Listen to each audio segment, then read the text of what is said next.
Bueno, estamos aquí otra vez em, hablando un tema sobre la rama principal sobre la comunicación.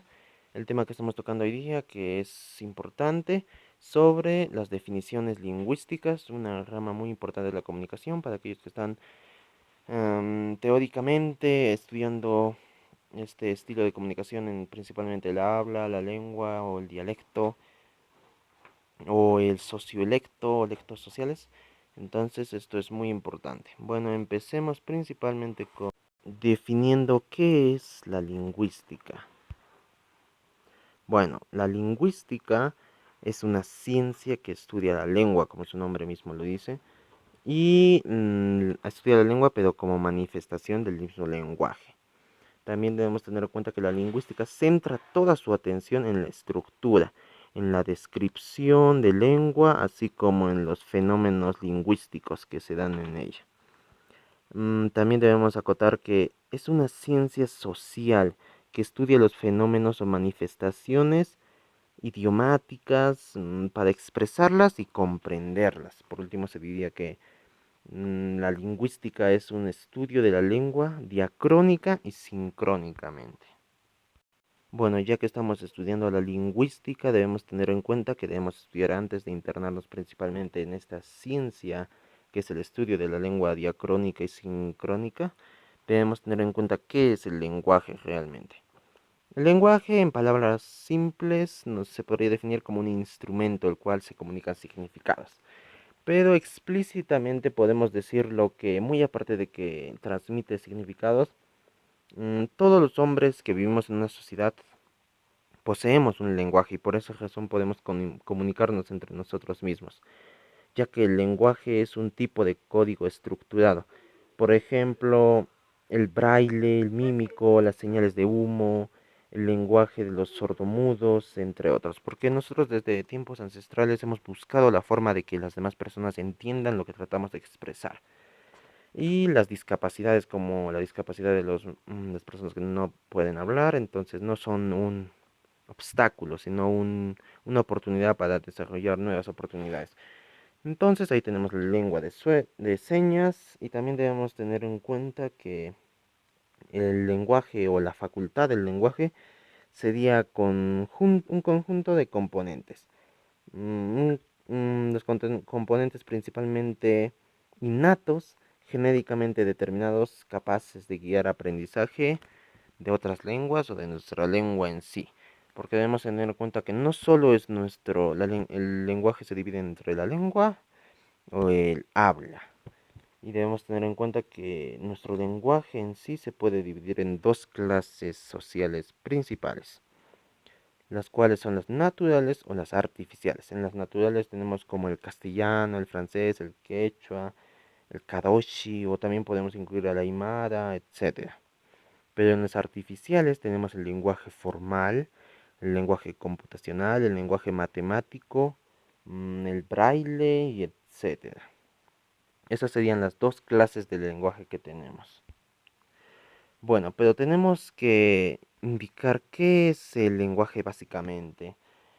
Pues el lenguaje básicamente es una adquisición por el contacto de otros seres humanos.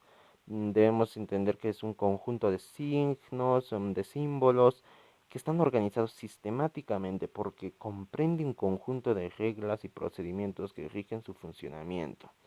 Debemos entender que también socialmente porque es un medio por el que intercambiamos nuestros mensajes y en consecuencia nos interrelacionamos con otros seres humanos.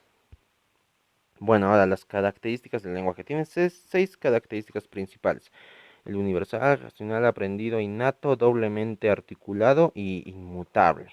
Ahora definamos cada uno no detalladamente, sino parafraseadamente. En el universal, que corresponde a toda la especie humana. En el racional, porque hace uso del raciocinio, de los juicios, razonamiento. En lo aprendido, porque es el resultado de un proceso evolutivo transmitido por herencia cultural, asimilada socialmente.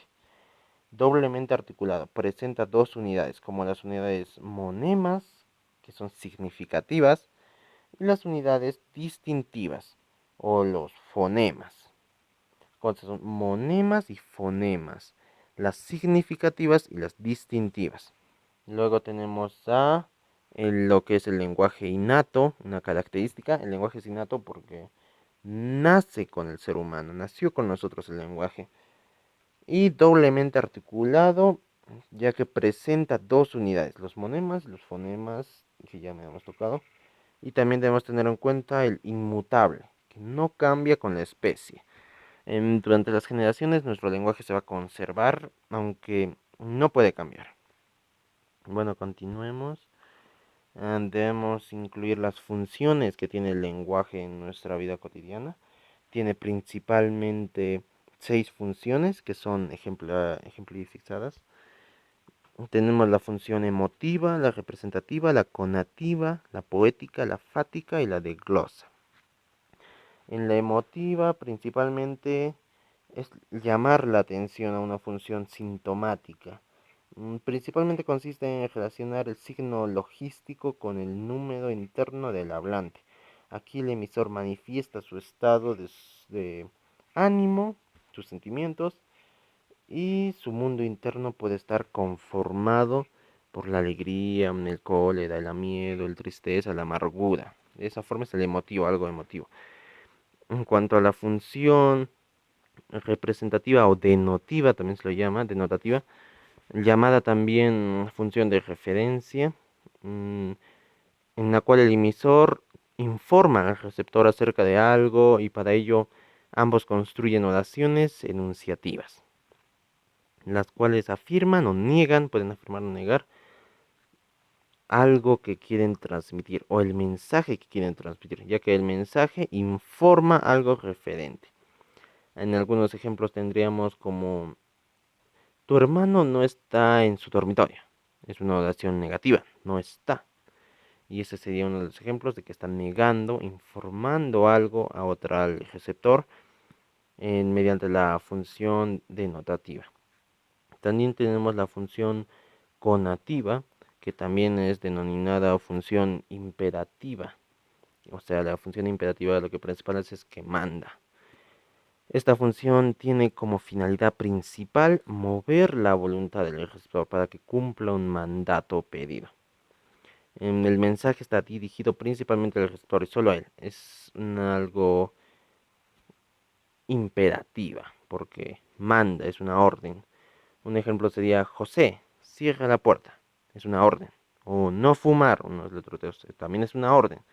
Así sería una función imperativa, o apelativa o conativa. Cualquiera de los tres pueden llamarlos.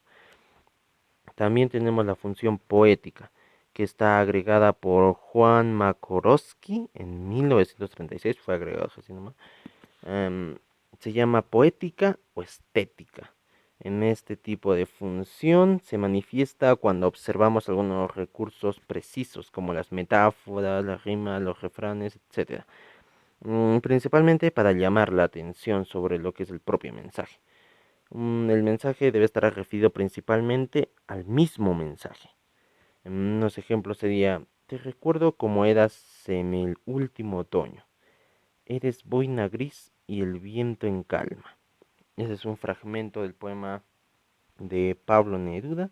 Y este sería también un ejemplo de la función poética o estética que lo adquieren en las funciones del lenguaje, que fue agregada, recuerden, por Jane Makurowski. Y también tenemos a la función fática o de contacto. En la función fática o de contacto es esbozada por Jacobson, que esta función se manifiesta cuando empleamos el lenguaje para prolongar la comunicación. Prolongar. Pueden llamarlo fática o de contacto. Mm, el funcionamiento del circuito simplemente para llamar la atención del interlocutor, de hablante a oyente, tiene además la finalidad de iniciar, mantener o finalizar la comunicación. La función fática es la primera que adquieren los niños. Ojo, el mensaje está centrado en el canal. El canal, si no recuerdan, es el medio que los pone en contacto al emisor y el receptor. Uno de los ejemplos claros sería 1, 2, 3. Cuando se prueba un micrófono, o también cuando un niño empieza a hablar, o aló, cuando se desea telefonear o contactarse con otra persona. A este tipo de función del lenguaje se le conoce como fática o también pueden llamarle como de contacto. También tenemos como último la función metalingüística o de glosa. Más conocido es como metalingüística, pero lo hemos considerado como de glosa para que se amplíe su vocablo. También este tipo de función fue expuesta por Roman Jakobson. Esta función se da cuando utilizamos el lenguaje para hablar del lenguaje, en una forma reflexiva, expresar y aclarar aspectos referidos al código, es decir, a la propia lengua. Sus alcances son los siguientes. Los hablantes deben emplear fines prácticos. Los lingüistas no hacen con fines teóricos. Permite autorregular la comunicación y, en caso del mensaje, el código del lenguaje, que es todo aspecto lingüístico. Si decidimos a alguien, por ejemplo, si decimos a alguien, eres inefable o de esa forma podemos decirle y él o sorprendido preguntará, ¿qué es inefable? Y la respuesta será, inefable es algo que no se puede definir. O sea, ya estaríamos dando el concepto, la conceptualización o la definición de una palabra. Y en ese caso nos estaríamos recibiendo a la función metalingüística o de glosa. Bueno, en caso de las definiciones lingüísticas también tenemos una parte muy importante, muy aparte del lenguaje, la lingüística, las características del lenguaje, tenemos a la lengua. La lengua, desde un punto de vista científico, a partir de Ferdinand de Saussure, se entiende por lengua el sistema de signos orales y escritos que disponen los miembros de una comunidad para realizar actos de comunicación lingüística cuando hablan y escriben. La lengua es la realización del lenguaje y pertenece principalmente una constitución a un grupo social determinado. La lengua es un sistema de signos lingüísticos significativos e ideales que utilizamos en la comunicación. En cuanto a esto sería una conceptualización científica de lo que significa la lengua. Pero debemos establecer qué es lengua y qué es habla. En cuanto al habla, es la realización o concretización individual de la lengua en un determinado acto comunicativo, es decir, de la ejecución de la lengua al momento de intercambiar los mensajes lingüísticos. Literalmente el habla es un conjunto de emisores que perciben como materia iónica o sonora. Este conjunto de emisores se producen gracias al inventario lingüístico, o sea, nuestra lengua. O sea, nosotros podemos hablar mediante nuestra lengua. Si no tendríamos lengua, no podremos hablar. Es algo relativamente específico. Bueno, ahora, ¿qué relación existe entre habla y lengua? Uno de ellos sería de que sin lengua no hay habla. Pero nos centremos en uno principalmente importante que consideré sobre lo social y psicológico. Pero también tenemos sobre el sistema, el código, o el uso personal, o la fija, o si es variada. Debemos tener en cuenta varios aspectos. Sin embargo, en esto estamos considerando los principales, que es el fenómeno social y el fenómeno psicológico. Por ejemplo, en la lengua. La lengua es considerada un fenómeno social porque es un sistema supraindividual, pues como modelo común sirve a todos los integrantes de la comunidad lingüística. La lengua es un patrimonio colectivo como intuición social. El individuo lo percibe pasivamente cual herencia social. Tal si al momento de nacer se nos hubiera entregado en general a todos los hablantes, como un obsequio o una dádiva. Y en cuanto al habla, se le considera un aspecto psicológico, pero inversamente a la lengua no se realiza más de una manera individual el habla. El habla pues es un acto personal de voluntad e inteligencia mediante la cual cada uno de nosotros materializa la lengua de un modo sui generis, combinando los signos de acuerdo a su grado cultural, gustos y preferencias. Esto significa que el habla es esencialmente un acto individual de selección y eso es lo que podríamos recargar también. Y en cuanto podemos hablar sobre si es perdurable o efímero, deberíamos decir que la lengua siempre va a perdurar por el tiempo, porque es de un patrimonio colectivo. Pero el habla, que es individual y nace dentro de inteligencia propia, es algo efímero, ya que la lengua es perdurable porque el uso que ella hace a la masa hablante garantiza su existencia a través de los años y de los siglos. Acabando un acto de habla, la lengua sigue existiendo como modelo para otro acto de habla. Pero en cuanto el habla, es efímero y es momentáneo, porque es una realización pasajera que cada usuario hace de la lengua en un conjunto determinado. Allí el habla empieza y acaba en una definida porción de tiempo. Y eso sería uno de los aspectos principales que debemos tener en cuenta. Pero estos no son los temas principales, ya casi terminando. No son todos los temas que estamos trabajando sobre las definiciones lingüísticas. Tenemos al idioma, que el idioma es un concepto más político que lingüístico, mm, más político que lingüístico y se refiere a la oficialización de una o más lenguas. También tenemos al sociolecto o lectos sociales, que son la variación de una lengua de acuerdo al grupo social que la habla y sirve para unirlo y al mismo tiempo delimitarlo. También tenemos lo que es la jerga, que recibe el nombre de variedad de habla, que se diferencia de la lengua estándar y que muchas veces es incomprensible. También tenemos a las normas, que son un conjunto de reglas gramaticales, las cuales debemos tener en cuenta también para poder entender las definiciones lingüísticas.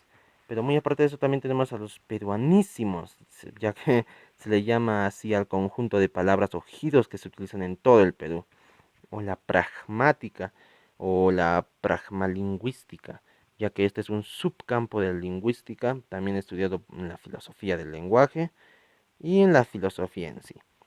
Debemos de estudiar también los niveles del uso de la lengua, como son el nivel superestándar, el nivel estándar, el nivel superestándar, y otro tema, ya terminando el tema de definiciones lingüísticas, sería estudiar la gramática. Es un tema muy extenso la gramática, pero estaremos usando un resumen, ya que la gramática se denomina así una rama de la lingüística que ocupa de analizar la composición de cada lengua por separado.